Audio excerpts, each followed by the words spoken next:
And now stand by for adventure. 3, 2, 1.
Welcome. What's going on, everybody? It is Friday, July the 19th at 11 a.m.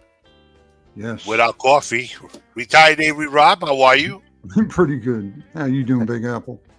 Good. We are here. It is now Friday, and like I said, very hot. Actually, today's a beautiful day, but I know everywhere else it's been like crazy. So, of course, we only got like a couple of people now that are coming into the chat here. Good morning to everyone. We got George Campbell, Barry, and Keith. What's going on? How you guys doing? And of course, I know it's early, but we have a special guest that we have earlier for him. Yeah, we came a little early because we just like to make everybody wait here. But we do have a special guest, and I'm going to bring this guest up right away. But I just want to let you know, and I'm going to actually let this guest know, Rob. I think we're going to just tell him right now, guys, for the special guest that can actually see us. We just want to let him know. We're not worthy. We're not worthy. Yes. Guys. So if you guys missed it, but we'll do it one more time. We're not worthy. We're not worthy. Yeah, we are not worthy of having this gentleman up here. I mean, it is like, wow. Hold on. We got well, first off, thank you for having me on RNR. It's the first time I've met you electronically or verbally or on a phone. I've had the misfortune of talking to Big Apple on the phone. But thank you for your service, sir. I want to say that. And Big Apple, I know you are serving in your own way, my friend. Yeah. Yes. I'm not worthy of your guys' collections. I watch what you bring out, and I'm not worth. My collection's not worthy compared to what you guys are collecting. Oh no. Yeah. Well, not kidding. I am not kidding. You guys choose great. I mean, folks listening, they choose really good notes. And R&R, you are the first person that I ever saw show obsolete currency, on a informative currency channel, not just some strap search. Not that anybody's strapping. Well, maybe Ontario has strap search obsolete banknotes back in the day. He's an old guy, so maybe he's back in the day. I don't know. Well, I mean, is that how you got into your currency watching Rob? No, he actually, I almost went away because of it. Well, I tell you, yeah. You Listen, just don't it is. see how tweet that much. And Rob, you show. I mean, he's got beautiful notes. Chooses great notes with great vignettes. Yeah. And Big Apple, the notes that I see you coming and going with, for what you get graded and send in to get graded, they're really, in my opinion, really good choices. And I could say I'm jealous, but I'm just happy for other folks. Yeah. Well, it's kind of hard. I think I've spoken to you on the phone. It's kind of hard because I like to have the stuff coming off the back of a truck, right? So you got to understand those are the best deals to get those things off the back of a truck. But those guys are actually pretty locked up, so I can't really get a hold of those guys anymore. So I have to actually just pay full cash for it.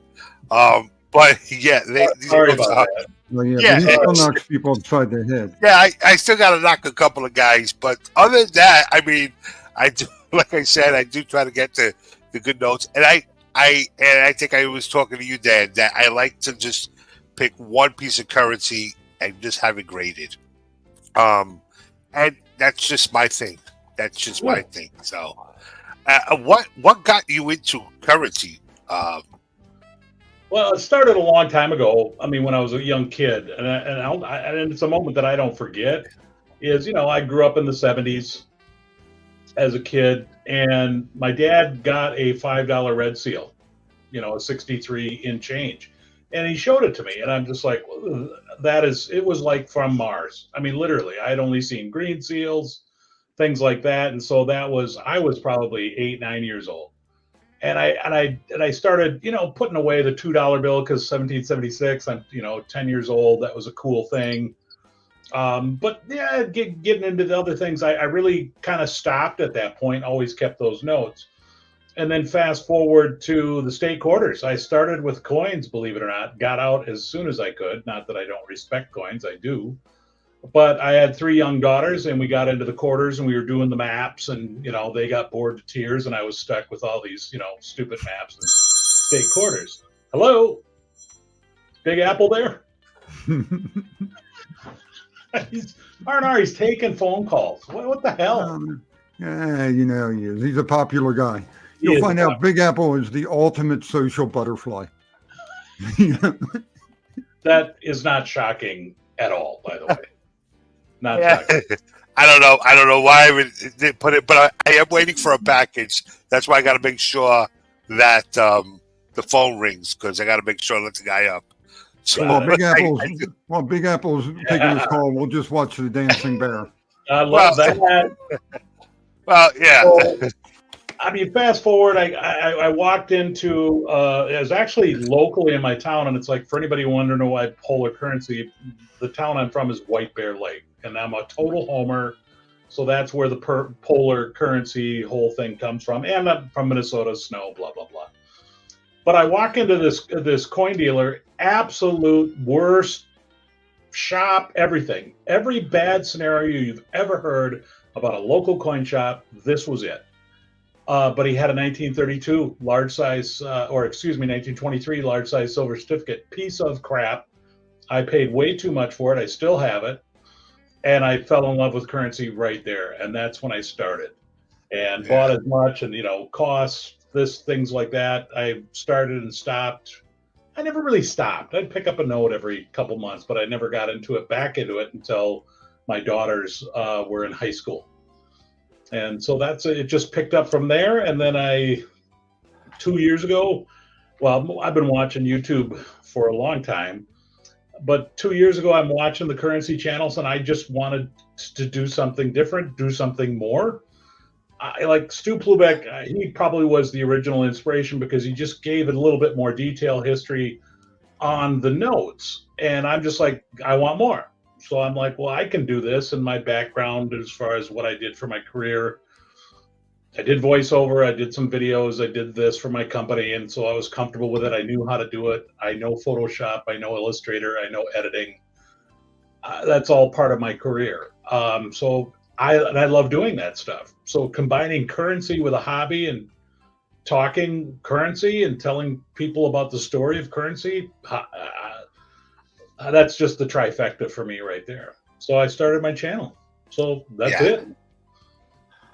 Yeah, Awesome. that's. I mean, Awesome. Yeah, listen, I always say you have PBS quality videos on your channel. I mean, they're just like a PBS documentary. yeah, Interesting. It's amazing. yeah. That I mean, the videos that you put out is just the content. It's just awesome. You sit there and then especially now, even the round table. I mean, the round table is just an amazing. We're actually going to drop his link, and I'm going to actually drop it in the. We'll drop it in the chat. I'll drop it in a minute, just to let a lot of people that maybe may not know who you are. I mean, I'll get that up right now. Yeah. So, even the round table, that was amazing. And one of the things that when I was talking to Rob, because Rob said, "Hey, listen, we want to, I want to do something with currency," and I'm like, Rob, that's great, but Polar currency. So I said to myself, "Oh my God, there's going to be like a rival between the two families over here. You got Polar currency, and then you got us over here." I'm saying to myself, Rob, it's the last thing I want to do is have anybody over here just to sort of, kind of get clipped inside. So we didn't want anybody in the families to get clipped or anything like that. So we were just a little bit worried. So, that was one of the things.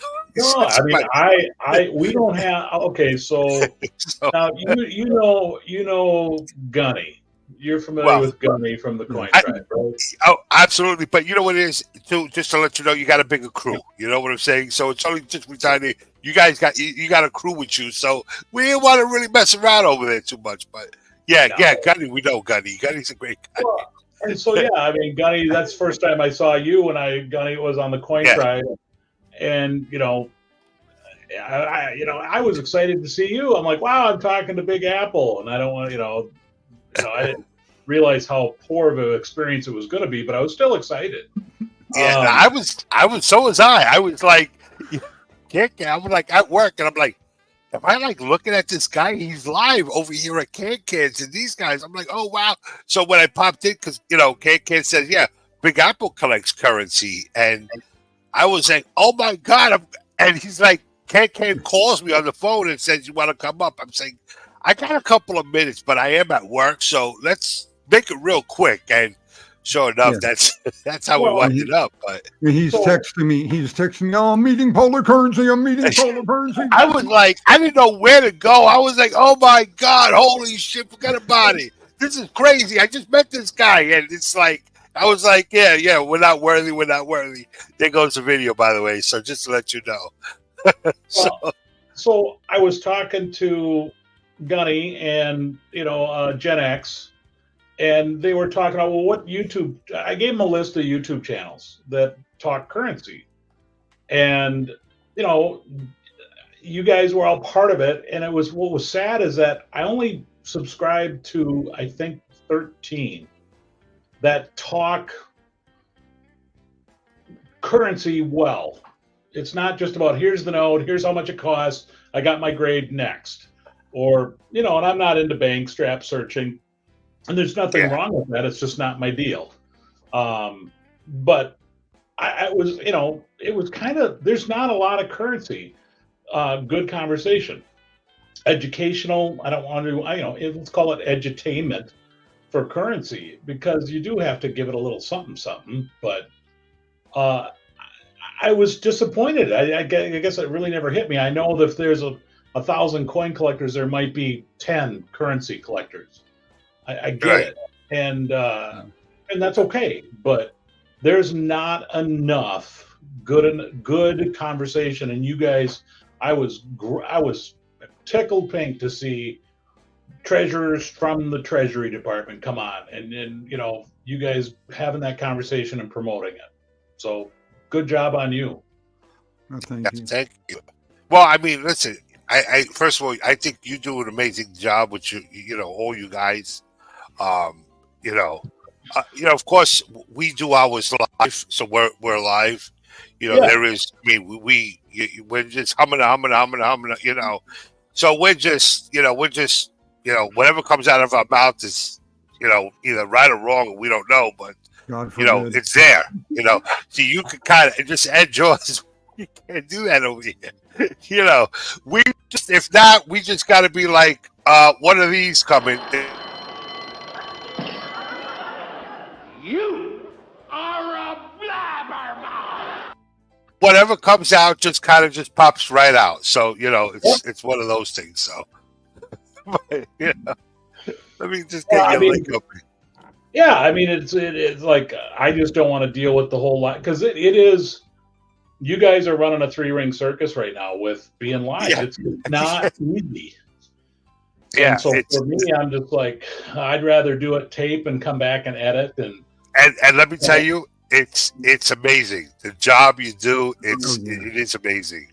I'm trying to say to myself, I would love to do that. I would love to do the editing. But the editing is just so like, you come up with these pictures that you pop up and then wow, that was nice. Well, just like you guys do. If you're talking about a note, you've got the camera, right? You guys bring it up. It's the same thing. It's just a lot of us, we're actually much lower tech from the currency roundtable. And it's like, hey, don't worry about showing it up. It's like, you want to snap me a picture? I'll throw that up while we're talking about it, or I'll provide an example because that's important. Yeah. I think, you don't want to talk like I hate acronyms. I don't hate acronyms. I hate it when people roll off acronyms and they don't explain what it is, assuming that everybody in the audience knows what it is. I don't want to assume that somebody knows what a 1918 $1 FRBN is. Right. Which is a Federal Reserve bank note. Not a national. Yeah. National yeah, I know. Rob, do me a favor. You can pin his link to the top, please. So that's. I mean, this is like one of the things that when we're here, we just gotta. We're live, so it's a little different. But it is something. Like I said, I was really excited when I met you on Tribe. It was just something, and then when I first finally spoke to you the other day. I was just like, oh my God, I'm on the phone with this guy. It's like great, and I tell you, your channel actually, impresses me, believe it or not. I wait for the round table. Like I look forward. I'm like, oh my God, it's here. Like I just I watch the entire thing. Make sure I blow up the screen and just watch it. I'm just sitting there drinking coffee, watching, and it's just amazing. I like it. I do enjoy that show. Can I ask how you guys personally watch YouTube? What format do you use? Well, most of the time I use my phone. Yeah. I mean, I get on the computer every now and then, but just my phone mainly. Yeah, I was going to say it's not. I watch it on my computer. I don't really.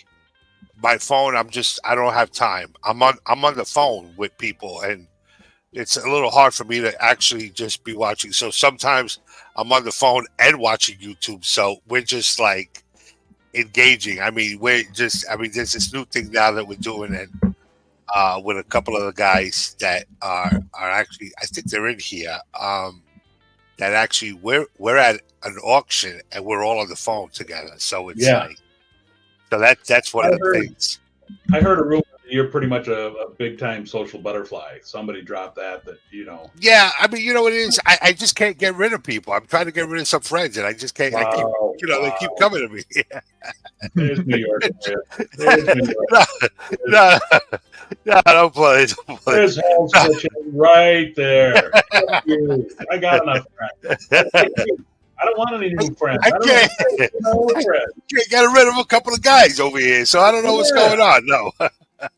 But the funniest comment though was on that shipwreck banknote when I showed the luxury liner row of all those ships. You're like, yeah, that's blobbity blue, whatever, Parkway, freeway, whatever you said. That was great. Yeah. I love that.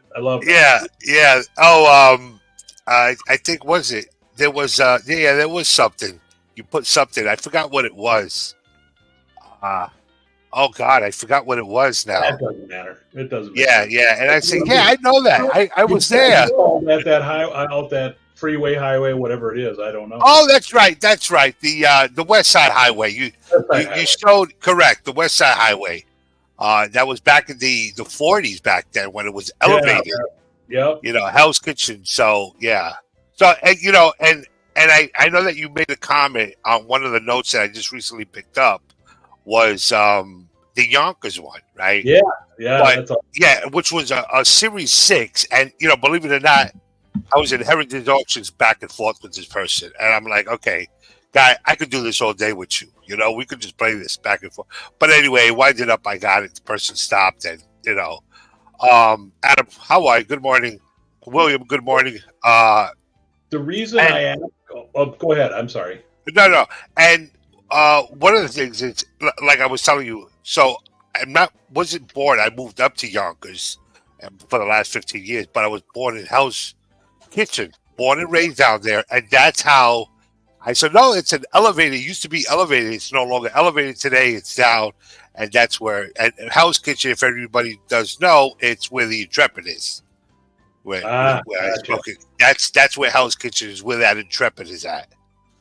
I'm going to get back. The reason that I asked the question of where do you watch YouTube, because I encourage everybody, if you don't have the app on your smart TV, you're missing out. I mean, the wife wanted a 90-inch, but I only got a 70 out of the TV, but she wanted much larger, and I had to control her. I hope you're not believing that.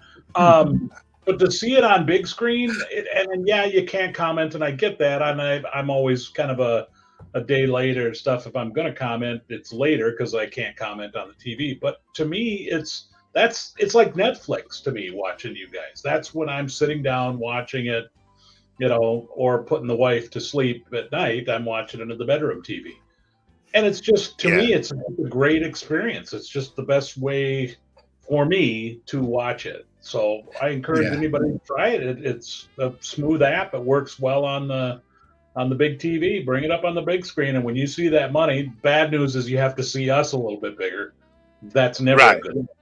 Yeah, I can't. I'm trying to cut down myself, but when those notes come up, and that's another thing I want to credit you guys. One of the things that drove me crazy, especially with coin folks that were out there, because I still watch a lot of coin channels, is there's nothing that drives me more crazy than bad light, bad sound, and bad photography video. I'm like, and you guys do a really nice, great job of showing that off. Get a tripod. Some folks are out there and they're shaky as hell, and I'm like, it's $3 on Amazon. Get a tripod. It's not that hard. Well, for a total of $50, you can set yourself up. Daniel from Coin Help You, God bless him, but he just got a top mount camera, and he's got like a bazillion subscribers, and he's complaining about, well, I'm sorry, it's shaky. Don't have that. I'm like, dude, you get paid money to, buy yourself, and he finally did. Good for him. Yeah, well, I'll tell you, one of the people today who, recently I had subscribed and found him, is Master Piece of Gold. Yeah. I mean, now he's probably still in the chat. I don't know if he's still here. But now this guy's video quality and is like sometimes I have to actually pull out my mortgage, because besides collecting currency, obviously that I collect my coins, and he shows his mortgage out so well that I'm like, does my mortgage look like that? Because his is really nice. Let me pull out an MS-60 because he's really showing it. But his stuff, like, I like his little a bunch. I don't even know, like I said, if this guy's here right now, but he has an awesome display. Obviously, it's right there, and it's like great with the details showing, and he does another awesome job. And obviously he's going to get his currency. So so that's what's been fun. When I met Dean, I actually stalked him because he did a video, and he's heard this for the 8 billionth time. He did a video on his hometown national small note currency. He's from Wilton, New Hampshire, and he had the National Bank, First National Bank of Wilton, New Hampshire. He showed those off, but he just didn't stop there. He had, items from like 80, 90 years ago, including the original booklet when the bank was built in 1929, gold leaf, beautiful. It had architectural sketches in the book, but what was super cool in the back was the pictures of the officers that had signed the banknotes. And Wow. to me, that was just cool. And he had old memorabilia stuff, like, back when I can't even remember, but it's just a great video. And that's when I'm like, I got to talk to this guy. I have to talk to Dean. So I stalked him, and, he only called the cops on me once, and that was okay. And then we finally got together. And then here's the funny part. So I've got a really potty mouth. I'm really keeping it checked in. I have a potty mouth. I think I could beat you on that, but So, but I'm talking. That's why he does the edits. So I'm talking to Dean back and forth, and it's like, we get to the point, what do you do for a living, right? And he's like, well, I'm a pastor. And I'm like, shit, Dean. I dropped about 3 F-bombs and a couple of shits. And he's just like, yeah, he goes, don't worry, don't take the, but he's a pastor. I'm like, and he's a normal guy. He's just a regular guy. He just happens to be a pastor. But I had the same experience when I first came out of the Navy, and I went home about 4 years after I got out, first went into the Navy, my first tour, and I ran into an old buddy of mine. I'm like, hey, Mike, how the F are you doing? Blah, blah, blah. What you been up to? He goes, I just got out of seminary. I'm like, holy F, you're a priest. Priest. But Dean is definitely, he is a really solid guy. And we he's my best friend out there I'll say that. I have a total man crush on him, and I'm not embarrassed about that. Sorry, Big Apple. He's now into currency, and he had some before, so it's not like he never did it, but he's labeled a coin guy. And I think we've discovered over the last 7 months, and I'm like, you guys have been showing coins and currency for how long? I'm like, why do people say, oh, you got to collect one or the other? It's crap. You can collect both. You can collect both. Absolutely. One had something to do with the other, correct? Yes. I mean, that was the reason why they came up with this currency that was, backed up by this gold and silver, correct? I mean, that was some of it. What happened? I mean, the original legal tenders really were as a true fiat. I know, but the silver certificates were. Yes, right? Yes, absolutely. Silver certificates were, and the gold certificates were. Yep. So, I mean, it's there. But some people just don't see that they could collect both. I mean, you can collect both. I do collect both of them. It's an expense. I get a little touchy on it when you get the coin folks. It's not silver, it's not gold, and I'm like, I get that. I understand that intrinsic metallic value. I totally get it. You always have that. But at the end of the day, it's the numismatic value that is really blowing up the value of, whether you've got a St. Gaudens, 20 or whatever. What's the value? Is it the gold or is it the numismatic value? It's both for a lot of coins. Right. But what people poo-poo about or give shit about to currency is like, the United States, until you had the Comstock load in Nevada, until the 1849 gold strike in California, there was never enough gold and silver. It just wasn't enough. That's why obsolete banknotes came along. People could not do commerce. There wasn't enough change. Right. So they were forced to do it. And if it wasn't for paper currency, our country would never be in the place it is today. There is no way. It couldn't function. I mean, even during colonial times, you look in Franklin and Sellers, they had their businesses, and of course, Maryland and all the other states had them too. 100%. But, they exchanged, and they took the coinage and, gave them paper, and they used paper, and the people cashed it in or kept exchanging it, whichever way they wanted to go. I mean, exactly, Rob. I mean, we became a nation in 1776, right? That's when we declared. When was the U.S. Mint formed? 1792, something like that. I'm sorry, I didn't hear you. It took almost 20 years to get the mint up and running. Oh yes. So whose currency were using? We were using paper currency. The Spanish real was the hard coin. That was the preferred currency at the time. Continental notes, you brought it up, and they had to create a fiat currency. And if it wasn't for a fiat currency and the faith that our forefathers believed in that, even though it didn't work out so well, they believed in the country, so therefore they believed in the currency. And if it wasn't for that faith and belief, we wouldn't be talking today. And I may sound like I'm flag waving. It's a fact. It just is. So, oh yeah. I mean, if you look, when they started taking over and saying, hey, states, you couldn't print your own money during the Civil War in 1863, it was more of a power play to get the control of the money and to get the financing to fight the war. Yep. And, and then they had the audacity to say, but you can still print your own money, but we're going to charge you a 10% tax. You could do it today, Rob. You could print your own money. It's legal. Yeah. But nobody's really going to buy it because it costs too much. Yeah, I mean, look at Disney dollars. It's going to be too much to print. That's right. To print, and you don't make the investment, and it's not worth doing. But yeah, you're right, Rob. It was a double dip during the Civil War. It just wasn't to pay for the Civil War. The U.S. was, a lot of folks were looking for the opportunity to print currency and take that over and make it federalize it. And it was a two-banger opportunity to do that. Never let a crisis go to waste. No, right. No.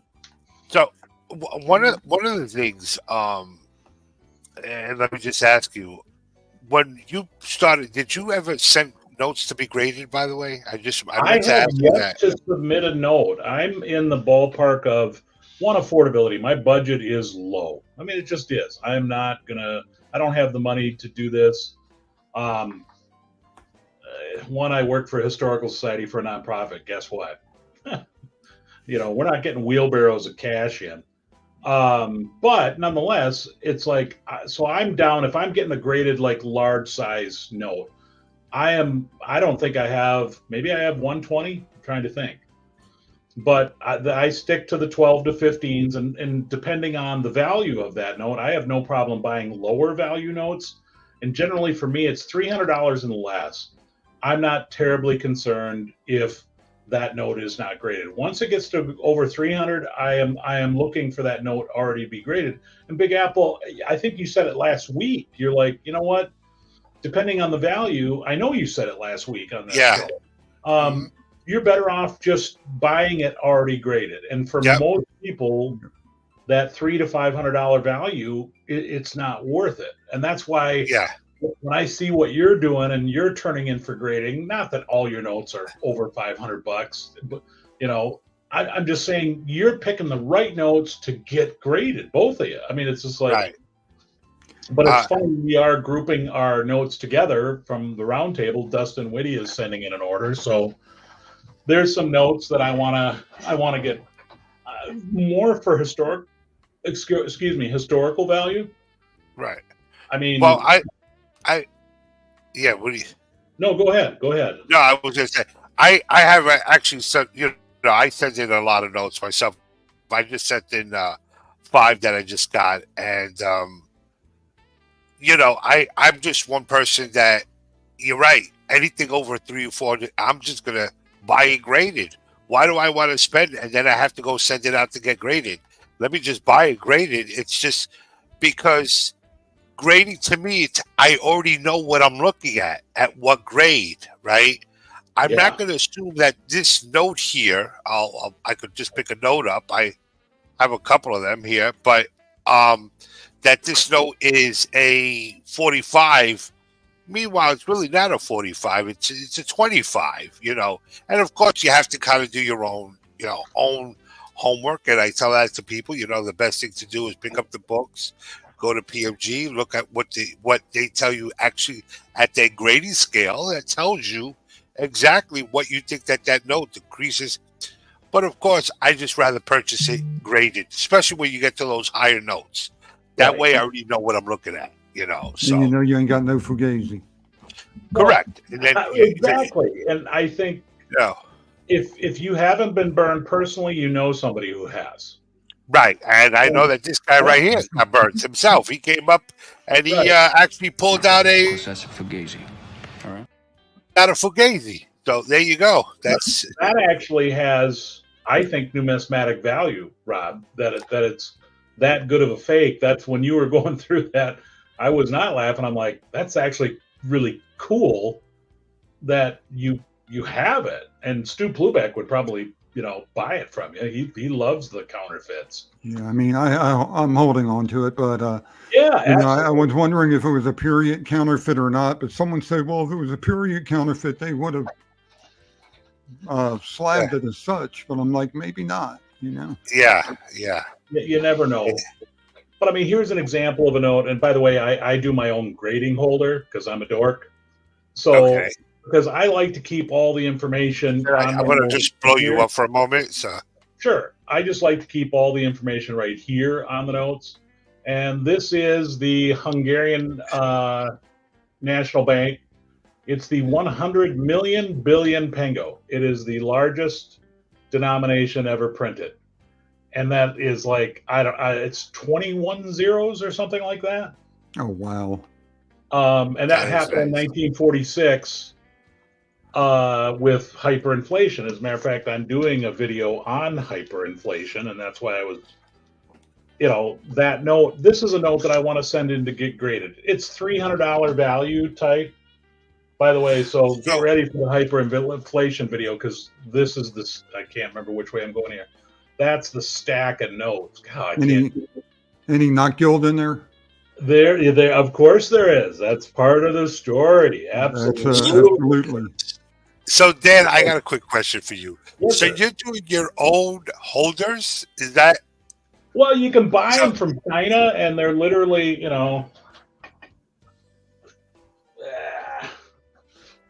you can buy them just blank from China. They have a skin on them. You can peel it off. Okay. And it tucks in. It's just like a holder. It's got two little holders. So I print my own thing. I was like, how'd you get a 30 on it? So that's my grade. That's your grade. So that's what I think it is. I was like, okay. So I'm assuming that you go to PMG and you look at that grading scale, correct? Absolutely. I use all three of them, by the way, and I highly suggest that because you know what? I know Legacy gets a lot of shit for not having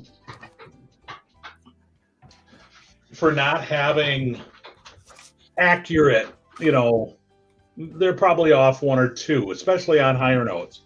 But the description of their notes, and so what I do is I have my paper that I take, it's got Legacy, PCGS, PMG, all in one document. Okay. So, because they're all different, but what Legacy does is they give you a lot more information. And I don't try to grade anything above 30. That it just gets too hard in currency.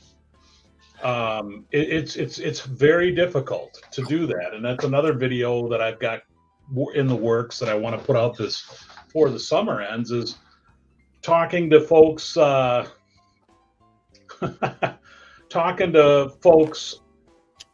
that are considering coinage, and you guys know this. What does I'll give a little preview here. Sorry, I just got shit all over the place. No, don't worry. You should see my desk. Now if I can get them out. Bad on me. Oh, come on. See, you got the polar bear here,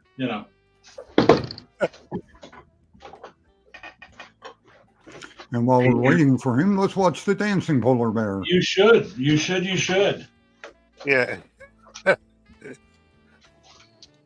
All right, got it. So this video, and I'm this is like, it's not what you know, it's who you know. And I'm going to touch this without gloves on, so I hope you don't have a problem. But it's in a plastic holder. So if I was to show you a 40 grade note, right? So this is a PMG, and I came across this on eBay accidentally. It's a star note, no motto, G.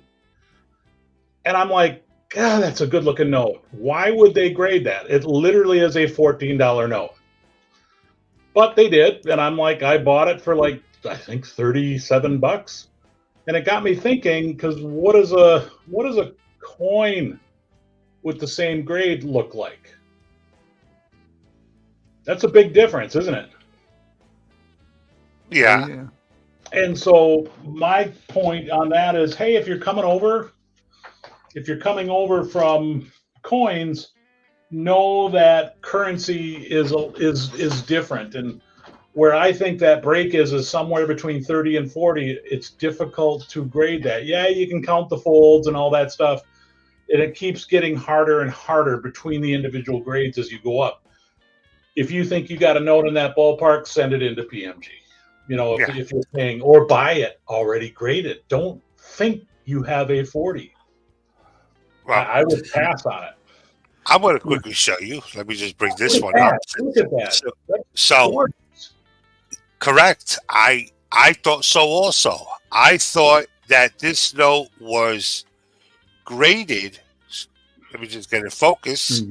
It was graded higher than a 35. Yeah. I sent it back and I looked and I kept going back and forth. Of course, don't mind me. I have my gloves on. Mm-hmm. So that's the thing. I want my fingerprints all over this here. So, you know, and I'm like, it came back as a 35, and I'm like, but where are the creases? I see nothing here. I'm like, I see nothing with the creases. Am I like losing my mind? I see nothing there. I mean, I ran the light behind it to see no creases. That guy had a fight with his girlfriend the night before. Yeah, somebody, and I sent an email for reconsideration. Did you? I sent an email, and I told them, I said, hey, can someone check this note out? Because they sent me an email and said that this note is they're standing by their grade. I'm like, really? I said, you know, I may just cut this out of this holder and send it to PMG and tell me what they're going to tell me, by the way, just to let you know. Just from this, the only thing I could think they could remotely ding you on, because I'm not seeing any folds, I'm not seeing any waves, I'm not seeing any. Maybe they could ding you for the corners, but I've seen a lot worse. The corners are a hair rounded, but man, that is. I would be shocked about that. What, the corner there on that, maybe that side? I mean, yeah, the corners aren't that sharp, but you're picking peanuts out of shit at this point. I mean, the note itself. I'm like, and that's what I'm talking about. I mean, everybody's got the age old, you know, is it? What's the grade? But at the end of the day, it once you get to that 35, it's difficult, in my opinion. So I would recommend, you know, and folks, if you want to slab your own notes, go ahead. I mean, it's the age old adage. Does it make it more valuable than in a slab or not? That's debatable for me. I think it does. I think it adds more cost for sure. We can debate the value question all day long. If it's in a holder, you have an equal note. If you had a PMG, well, you're not going to have that, so it's unrealistic. You got a 40 there. You think it's a 40, and you got a 40 graded. Which one are you going to buy first? Let's put it that way. Yeah. The graded or ungraded. It's not right. Right. Yeah. So that means instantly it has more value. Instantly. Now, you can call that cost. What's the cost of this or that or this? That's you have it professionally graded, even if it's wrong, like Big Apples. But for the most part, they aren't. They aren't wrong. I mean, you had 4 graders look at that note, Big Apple, and they said, "Yep, this is what it is." Yeah. So, for whatever reason, I just wish they'd give you more information. It is this because of boom, boom, boom. Just it could be 3 short sentences. Why? They told me nothing. They told me. I said, "Well, what do the notes say, ma'am?" And she said nothing to me. I was like, "Okay, you robbed me over here for my $37 to give me a 35. You couldn't give me a 40. You couldn't give me. I mean, I'm saying to myself, tell me what went wrong with this note. So I wasn't too happy about it. No, I don't blame you. It's still a gorgeous note, though. It really is. Yeah, but I mean, you're now. That's the problem with grading. The debate is over. That's a 35. I'm not paying you more for it. Yeah, correct. Yeah. So and I'm fine with that. I mean, I did get a decent deal on the note itself, but I'm like, well, I mean, it came back as a 40. I think. I mean, it just looked so sharp. I was excited to get this back, with the other notes myself, but and like I said, that note I bought ungraded. I bought it ungraded, and and I know sometimes a lot of people have seen me take notes out of a holder to send it rehold. The older one, all from Legacy, because I think that some of the notes is not, and I sent it in. Somebody came out and said that they had the same serial number from one place to another, and I'm like, I don't think so. But I forgot who said that. Was it Stu Beck? No, was it? Yeah, I think it was Stu Lubeck that said about you screw up the population. That's not my. That's right. I think it was. I think he did say that, but I'm like, Stu Beck, no, I don't think so, because PMG and PCGS have no contact with each other. Like, they don't come out and say, hey, this note, we graded this note already from. Right, they do not. They can be independent. So for what he said, I was like, is he saying that both of them keep contact with each other? Or because obviously if PMG graded that $20 note, that gold certificate, I'm not going to cut it out and send it back to them. That obviously, they already had that serial number already in there. But PCGS. That's the advantage of coins, right? Yes, the coins, you can just, serial number.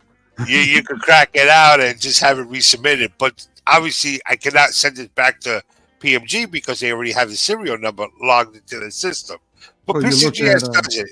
PCGS does not have that. Yeah, you look at PCGS currency.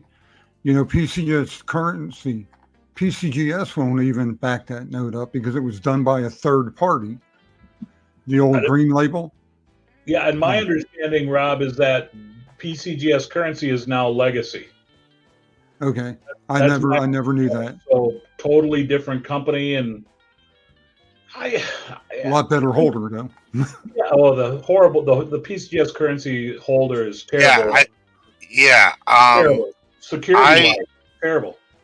I'm going to tell you off the bat. I've obviously I've posted it. I've done videos on it where the note has changed its grade. I don't know if you've seen that, Dan.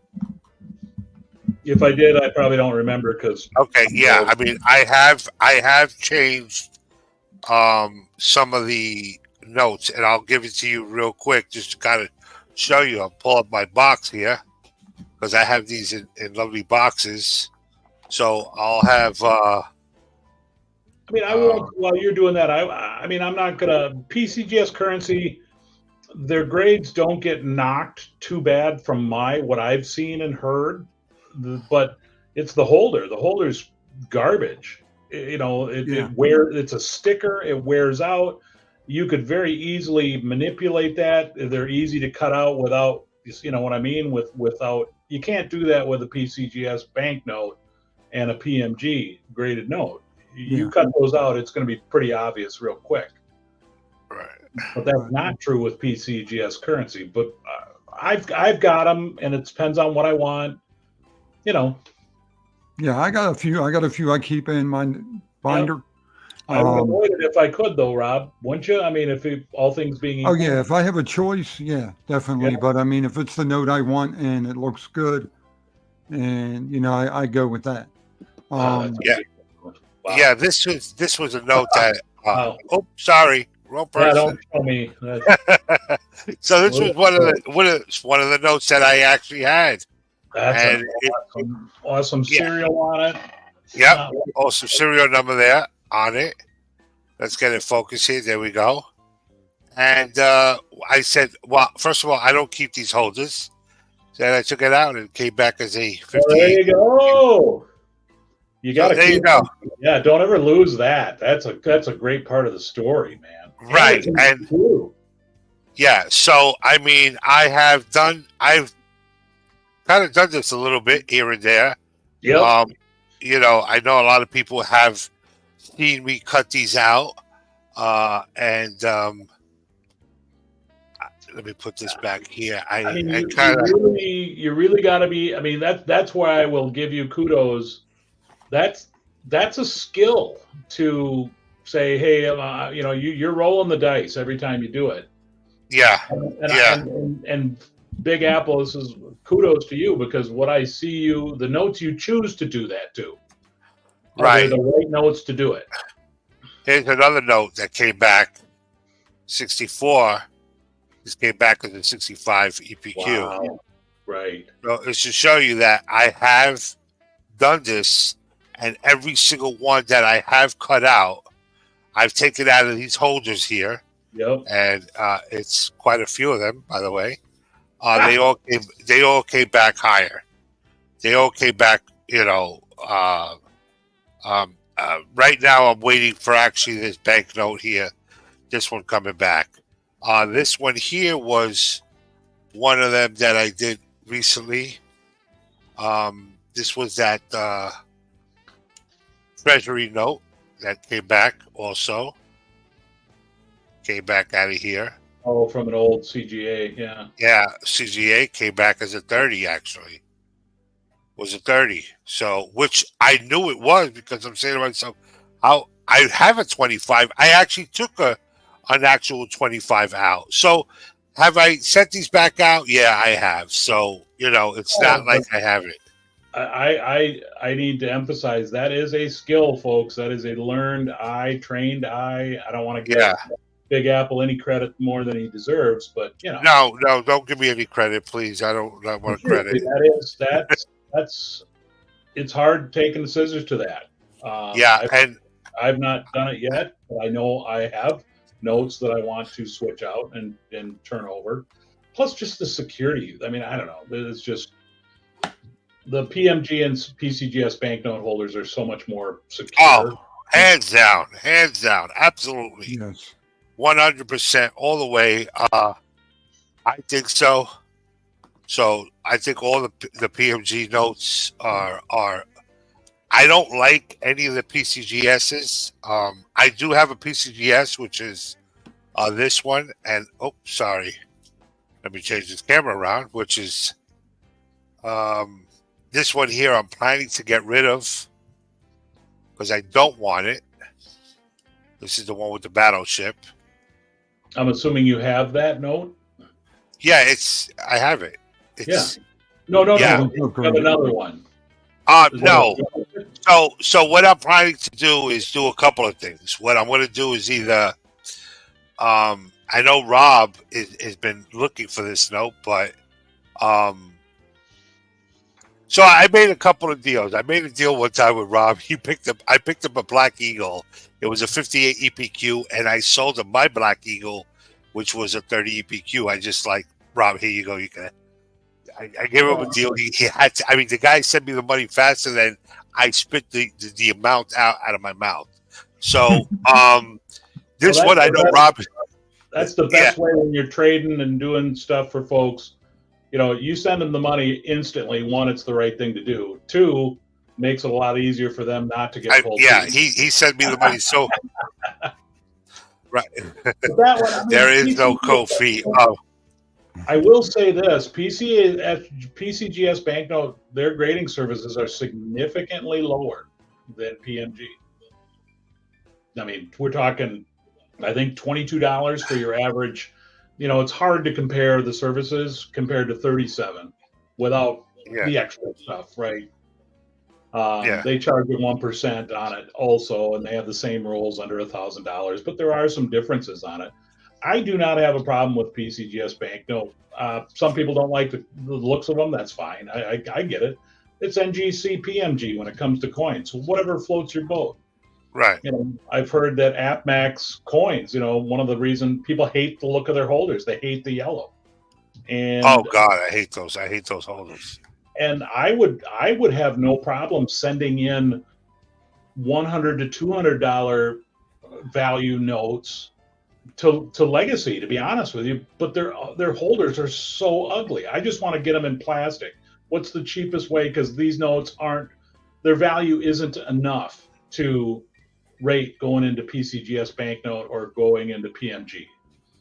But I got that point, but you know what I like about it's just the history of these notes. Yeah. Who held this note? I look at this note. Who held it? In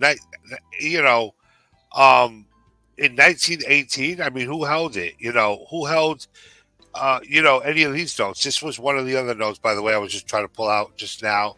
I had it was a 40 EPQ. I sold that one and just picked up this one. So all I did was just upgrade this one. And the same thing I'm planning to do with this one.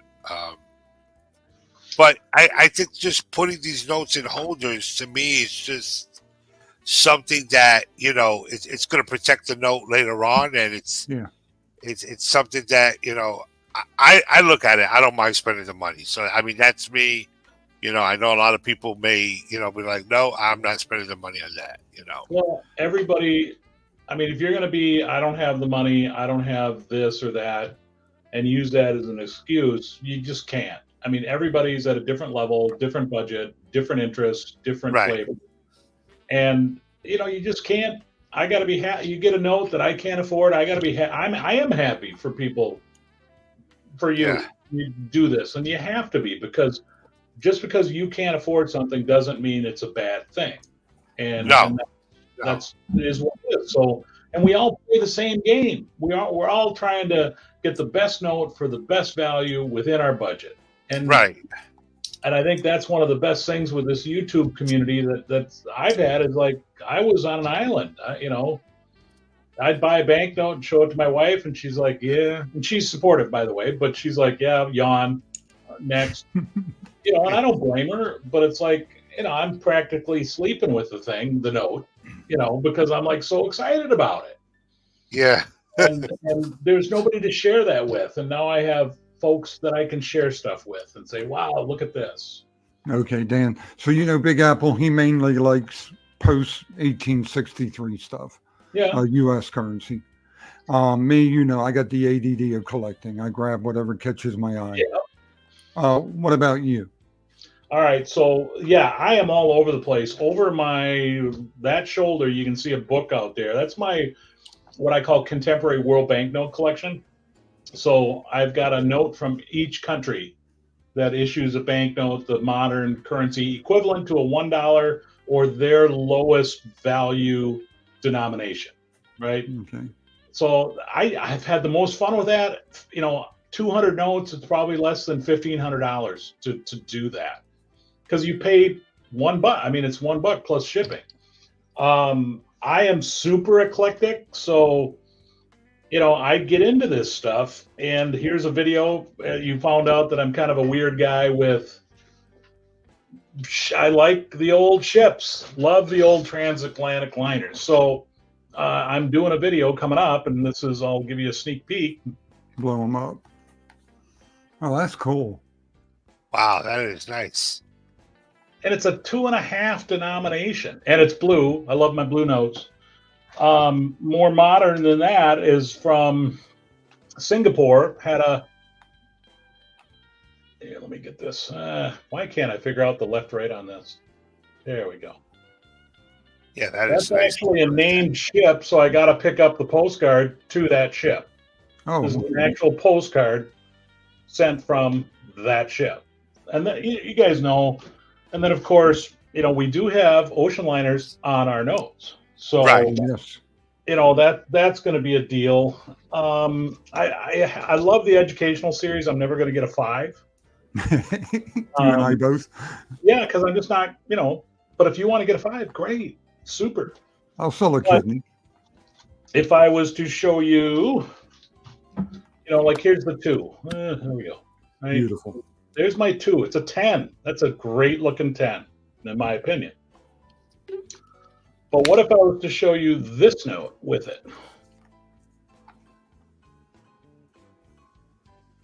And go, don't those look a little alike? Yeah. So this is basically Canada had private banks issuing currency up until the 40s. And this is from the Canadian Bank of Commerce, a beautiful note. Doesn't hurt that it's blue on the other side. I love blue. But it looks very similar. So I'm going to tie those things together. And by the way, they also made a small version of it, of that same thing. So I get into the foreign currency. I get into but I always want to tie it back together with something else. So, and then the obsoletes, Rob, yeah. I got 2 collections of obsoletes going, one of which I'm trying to complete. It's only 17 notes. I'll never complete it, but it is the presidential. I want U.S. presidents on obsolete banknotes. So this has got 5 of them. There's Washington. There's Adams. This is a cool note. This is the original Lazy Deuce, folks. Wow, it is. I'm sorry, I'm really being stupid with the camera. But so you got Adams, you got Jefferson. God, I'm just an idiot. Mirror. But it's tough. So I'm collecting, and one of the coolest ones is Andrew Johnson. Wow. I like that. To me is one of the coolest ones. So I'm putting that collection together, and then I'm also, this doubles up as the collection for obsoletes, one from each state. So, but not including Hawaii and Alaska, because wow. Yeah. Some of them are hard enough. And I've got to do things like get into script because they didn't make obsolete banknotes back in the day. The territories were too new. And some of the states are harder to get, not because normally it's from population. Like, Stu Plubeck just had his video and he showed off a really cool Florida obsolete. And Florida's tough to get. People forget how small Florida was back in that time period. There wasn't a lot of people down there. There's barely a railroad that went to Florida back, latter part of the 1800s. So there wasn't a lot of banks. So, anyways, I'm done showing off. Well, I'll do one more thing. I just can't stop. So yeah, highlight me one more time. I just can't stop. This is with the ship note. That is nice. Oh, that's awesome. That's cool. This is the parent company of the White Star Line that owned the Titanic. So that's a stock certificate to that. And then I will curse Ben the Coin Geek for this. So Yes, I did see that he posted that. Where'd you get it? Wow. I bought it from him. And I got that one. I did buy this from Ben. But I just couldn't stop at that. I had to get the matching 100 to it. Wow. Okay. So, and these are under $200 each. Yeah. Banknote holder. I mean, look at that. I mean, it's just show you how the size comparative. Anyways. Hey. Yeah. So that's how eclectic I am, Rob. I'm like you. I'm all over the place, and I love it. Well, since you brought that one out, let me bring up my big boy. There it is. Look at that. Isn't that gorgeous? I mean, fabulous. And this thing in modern day value, I forget I did it, was worth like $200 and some dollars in modern day money. Because the amount of ounces of gold it went over to. That it represented at the time. So, and this is a backed by gold certificate, basically. It's back when the Tsars still had it before the Bolsheviks. Is there any way you can get light behind that, Rob? Because here's something that, people like, modern day U.S. currency, right?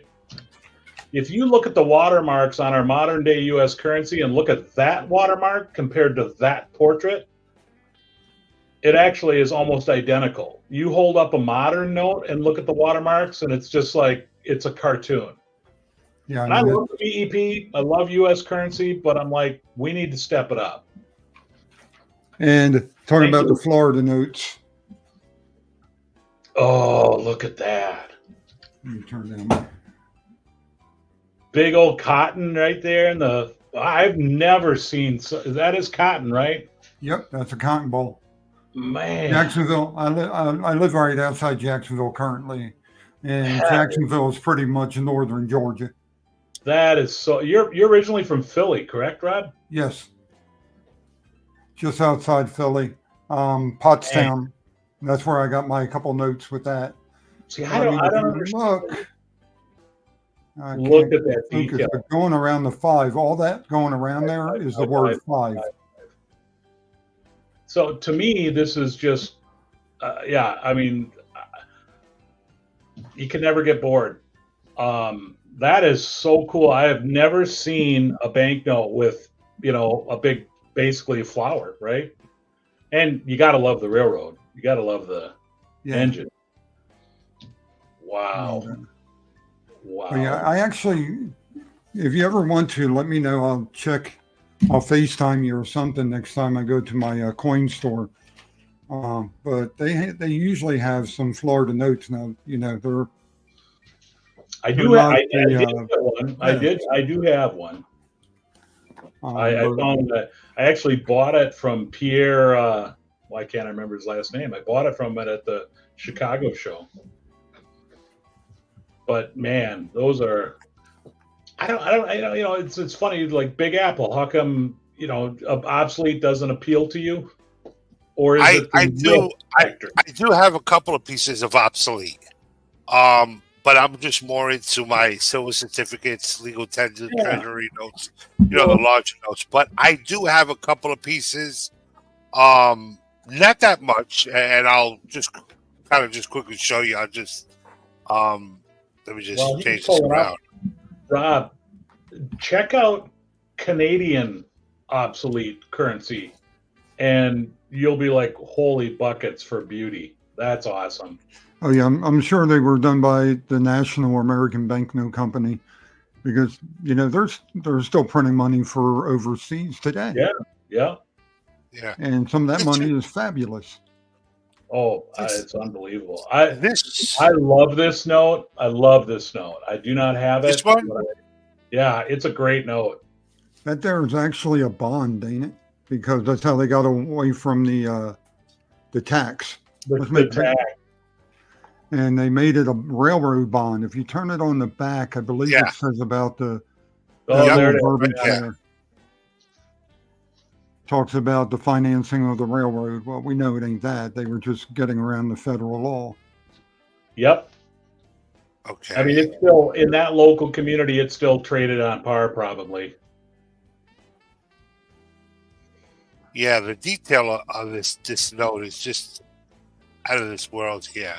Yeah, I think I have the 20 on that one. What do they call that? The potato meal or something like that? Because it looks like potatoes are on the top. I don't know. Potato dinner. Yeah. And then this one here, let me just quickly show you, which was another one that I received here. Yeah. Yeah, Please this tell me one that building is still standing.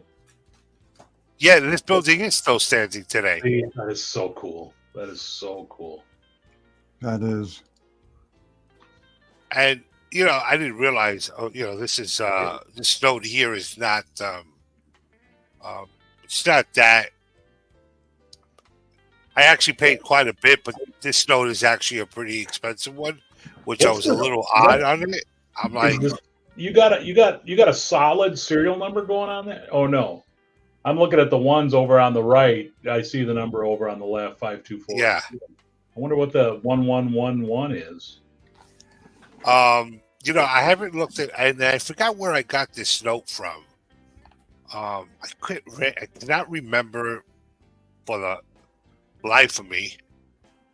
But the ones I don't really see. You're talking about the number. It just says on the other side. That's the serial number in the red over. Side. Yeah. The red overprint. Oh, there on that. Okay. Yeah, I'm not sure what it is either. I don't know. I just see the 5-2. That's a very good question on that, and I don't really know. Well, I love my Confederates. I love my obsolete. Now question for you, Polar. Yeah. Civil War tokens. How do you feel about them? I'm not into them. The one channel that I watched, Make Numismatics Great Again, he oddly pulled all his videos. I don't know what's going on, but he's the only one that I saw on YouTube that was into the Civil War tokens. I'm not into it, but huge history. Huge history. Yeah, I have a few of the patriotic ones. Yeah. But I mean, that was money. That was money. They didn't have coinage. Everybody was hoarding it. I have one that someone tried to scratch the knot off to pass it as 1 cent. Because, some of them on the back has not 1 cent. Yeah. And so where someone tried to scratch off the knot, so it looked like 1 cent. I mean, there's certain, I don't know why I do or don't get into some like fractionals are really not my big a deal, but I certainly appreciate them. Fancies and errors, I'm not into, but I certainly respect them, and I'm kind of afraid of those are both. They're kind of like nationals. They're very difficult to put a value on, because Rob, your Philly national banknote's a heck of a lot worth more to you than me, and vice versa with a Minnesota national banknote. They just are, and so that value is really, and Dennis Huff, the gentleman we had on the roundtable that passed recently, he gave us the best advice. He goes, well, determining like an error note, how much sizzle does it have? Meaning, and it kind of makes sense. The bigger the error, the more money it's going to be.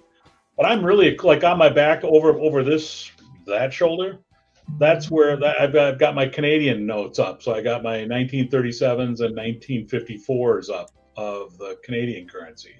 Yeah, you also get into the Cubans like I like too. Oh yeah, yes, yep. Yeah, and the Mexican currency too, by the way. Oh yeah.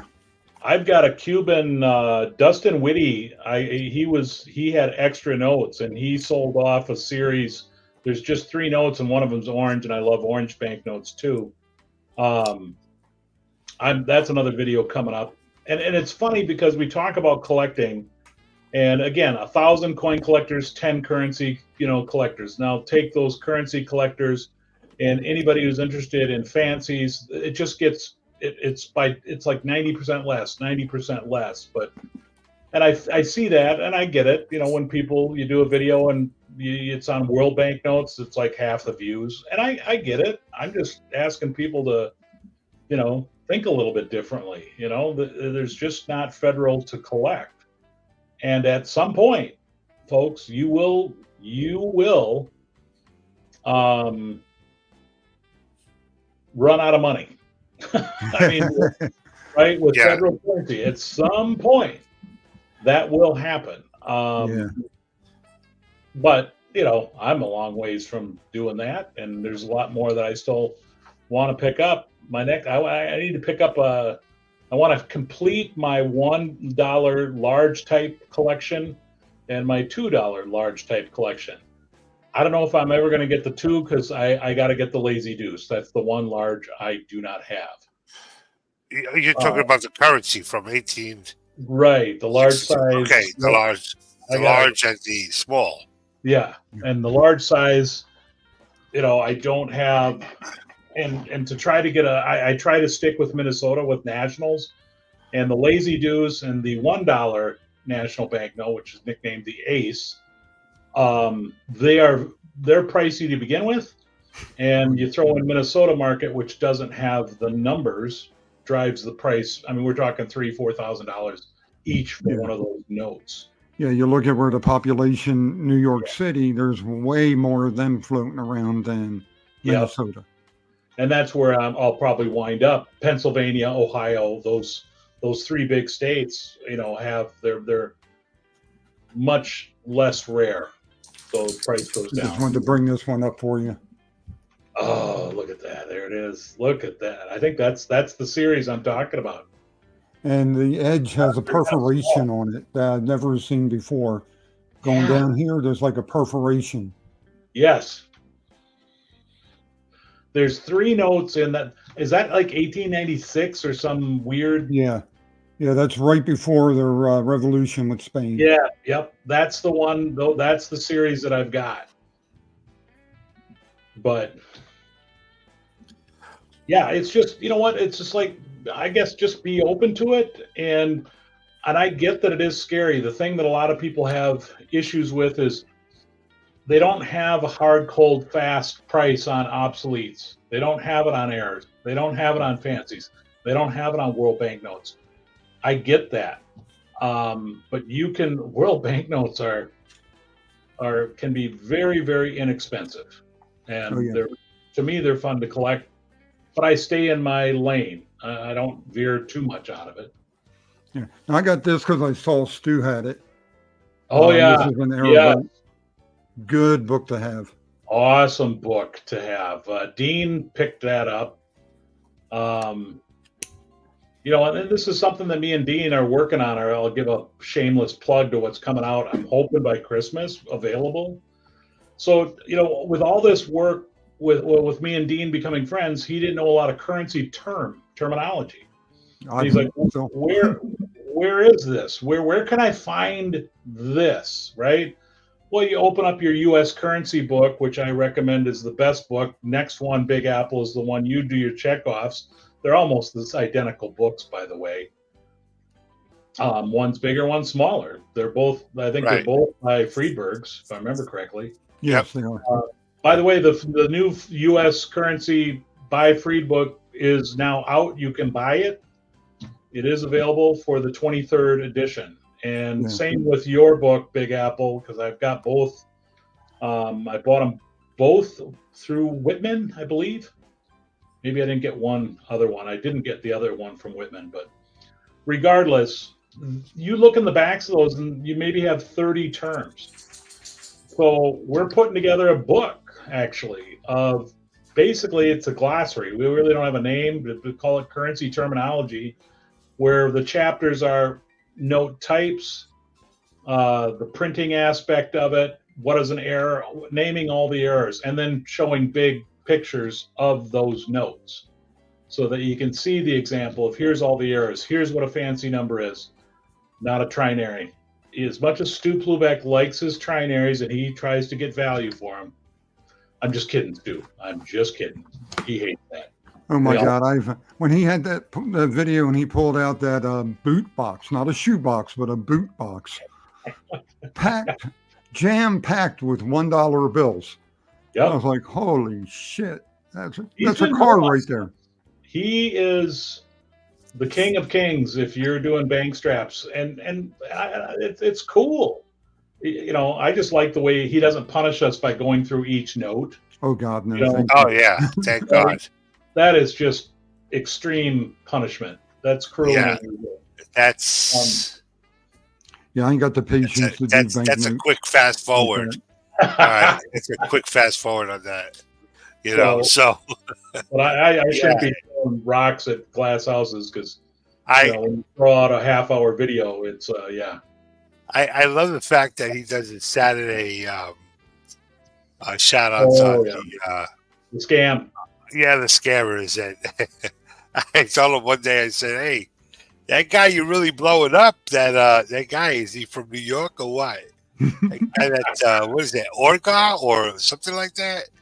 Can't remember. He's just selling some serious notes. And, you're selling graded notes that you already know what the grade is. And, you go right to the book. You can find out exactly what the value is somewhat. Go into, to YouTube and find out what was the last one sold. And this guy is selling this one for $500. Meanwhile, it sold for $200. I'm gonna say to myself, where's this guy coming up with these numbers? Well, And again, I know why Stu does it. I know why I try to say something when I can. It's like, go find out the value of a note. Even if you don't buy a book, you can find out pretty quick. Right. Just do a little homework, and you're going to find out. Okay, I'd rather have you pay $300 than $500, right? Even though it's $200. Right. It's not that hard, but I mean, they must do it because there are people falling off Apple trucks, and you just don't want that to hurt the hobby. No, yeah, because then people are just kind of just spending money just to spend it, and you're like, that's not worth the price. Yeah, sometimes I think some of these are money laundering. I mean, you look on there, and someone has like a regular $1 bill up there, $20,000. That's got to be money laundering, right? Got to be. It has to be. I mean, what else? And then it's like gone the next day. Shocker. Yeah. Yeah. So I mean, that's one of the things. When Stu Beck does that, I just sit there and I'm like, oh boy, here we go. Especially he's doing us all a favor. I mean, it really is a public service what he's doing. So yeah, it really shouts them out. So actually, we're way past our time of an hour. Yeah, I was just about to say that. Normally, we're only up here for about an hour, but and I know probably a lot of people are probably saying, "Oh my God, these guys just don't shut up." Just shut up. Here we go now. So, I won't shut up. That's me. I know. I don't blame you. But anyway, guys, we are going to be out of here. Well, hold on one second. Oh, let me do the giveaway. Oh, okay. Yeah, we do have a giveaway. And this is my last set of them. They are not real currency once again. Yep. So we don't want you guys to go out there to purchase. Yep. We're going to do the GA. So if everybody's let me make myself big and go into. Hey, that's what she said, Rob. Yeah. We'll go there. Or maybe he did. No judgment. Oh, no, not there. Yeah. Oh, no. But, my last set of them I'm giving out. Oh, yeah. They're not real currency. They're 100% novelty fugazi. But they are appealing to the eye. And they do look pretty cool. They're just fugazis, guys. Remember that. Better, because that's a fugazi. All right? Fugazi. What's a fugazi? Why does that make me crack up every time? Yeah. So we have 11 people. We have 13 people in the chat. I'm going to go ahead and say if someone doesn't want it, we're going to go ahead and roll it.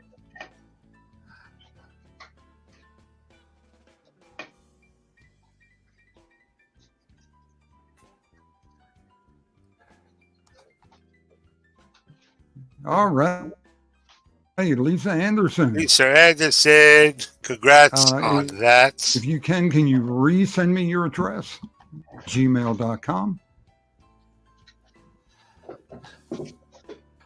Well, Dan, like I have to say, it's a pleasure.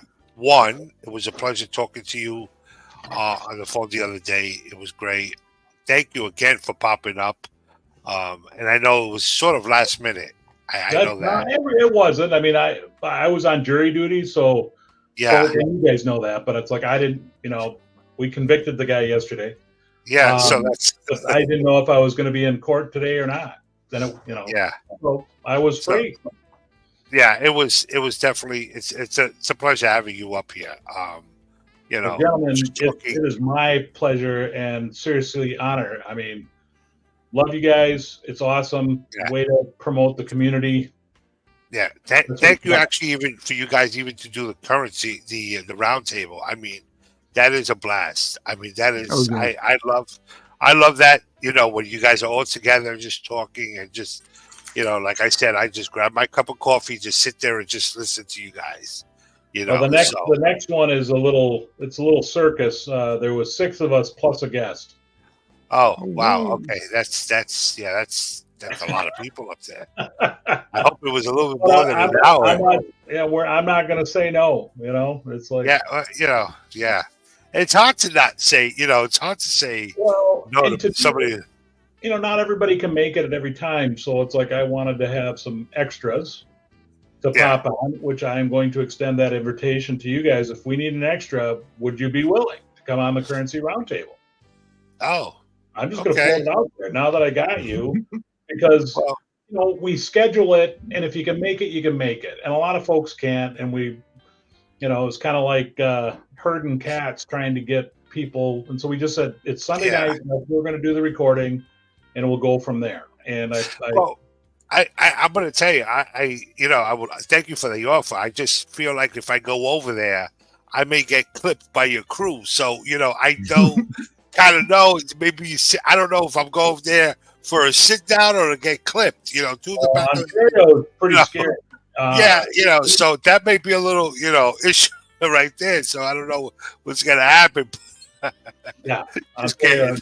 Over surfer can be very verbally annoying. Yeah, so you got to make sure. But it's been sincerely my pleasure. This is great, and Rob, once again, great to meet you. Oh, great to meet you on your channel. Yeah. Thank you. So, guys, we are out of here because it's actually like 1 hour and already 30 minutes. So, guys, like I tell everybody, take care and brush your hair. And I think later on, I may be popping up to do an unboxing. I'm not that sure. If not, it's just going to be a video out there. So probably be around maybe 5 o'clock today. So, guys, again, Dan, thank you very much. Thank you, everybody. Dan. Take care and brush your hair, folks. Keep on stacking, everyone. And that's right. Don't forget, stack that paper. I can imagine no more rewarding a career. And any man who may be asked in this century what he did to make his life worthwhile, I think can respond with a good deal of pride and satisfaction. I served in the United States Navy.